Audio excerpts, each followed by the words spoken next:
ಆತ್ಮೀಯ ವೀಕ್ಷಕರೇ, ತಮ್ಮೆಲ್ಲರಿಗೂ ಸ್ವಾಗತ. ಕರ್ನಾಟಕ ರಾಜ್ಯ ಸರ್ಕಾರಿ ನೌಕರರ ವರ್ಷದ ಮೊದಲನೆಯ ತುಟ್ಟಿ ಭತ್ಯೆ, ಪಿಂಚಣಿದಾರರ ತುಟ್ಟಿ ಪರಿಹಾರದ ಕುರಿತು ಒಂದು ಲೇಟೆಸ್ಟ್ ಅಪ್ಡೇಟನ್ನು ತಮ್ಮೊಂದಿಗೆ ಶೇರ್ ಮಾಡ್ತಾ ಇದ್ದೇನೆ.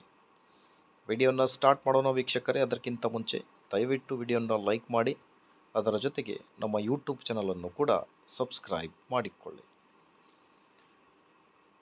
ವೀಕ್ಷಕರೇ, DA 2026 current status, salary impact facts and what employees should expect ಅನ್ನೋದ್ರ ಬಗ್ಗೆ ಫೆಬ್ರವರಿ 13ರಂದು ಒಂದು ಲೇಟೆಸ್ಟ್ ಅಪ್ಡೇಟ್ ಬರ್ತಾ ಇದೆ. ಬನ್ನಿ ಹಾಗಿದ್ದಲ್ಲಿ ಮಾಹಿತಿ ಏನಿದೆ ಅಂತ ನೋಡ್ತಾ.